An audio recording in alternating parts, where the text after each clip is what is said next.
ကဲအမျိုးတို့ရေကိုငားတယ်နော်ဒီညနေစီအမေကျွန်တော်တင်ပေးလိုက်တယ်နော်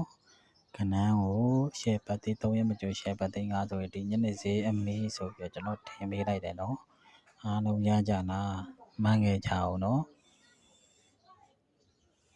နောက်ပြီးတော့ကျွန်တော်တပ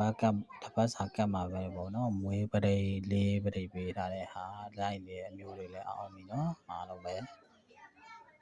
ကျွန်တော်နောက်ထပ်ပေါ့နော်ရှယ်ပတ်တီးထပ်ပြီးတော့ရွေးထုတ်ပေးအောင်လားတင်ပေးအောင်လားဆိုတော့အားလုံးမှန်းခဲ့ကြပါဗျအပန်းမကြည့်ပါဘူးဗျကောမန့်လေးရေးရတာပေါ့နော်အပန်းမကြည့်ကြပါဘူးကျွန်တော်ရဲ့အမှာကျွန်တော်တင်ပေးထားတဲ့ဖုန်းနံပါတ်နဲ့လည်းပေါ့နော်အဖွဲ့ဝင်နိုင်ပါတယ်လို့အဖွဲ့ဝင်က9000ကျပ်သေးပါဗျဘယ်လောက်မှမကြပါဘူးကျွန်တော်အနေနဲ့လည်း9000ကျပ်ယူရတဲ့အကြောင်းရင်းကကျွန်တော်ရဲ့ပညာကြီးလေးပေါ့နော်ကျွန်တော်ရဲ့ပညာကြီးယူတာပါအမှန်တကယ်ဆိုကျွန်တော်လည်းမယူချင်ပါဘူးဒါပေမဲ့ပညာကြီးရတယ်ယူရမှာပေါ့နော်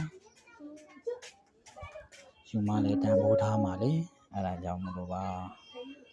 ပတ်စံပေးရတဲ့ဟာဆိုရင်ပတ်စံပေးရတဲ့အရာဆိုရင်လည်းတန်ဖိုးထားကြရင်လေအဲ့ဒါကြောင့်မလို့ပါဒီတိုင်းအလကားတင်ပေးနေတော့အလကားကနန်းနေပဲဖြစ်နေတာပေါ့နော်ဟုတ်ကဲ့အားလုံးကျေးဇူးတင်ပါတယ်ဗျာ share ပေးဦးနော်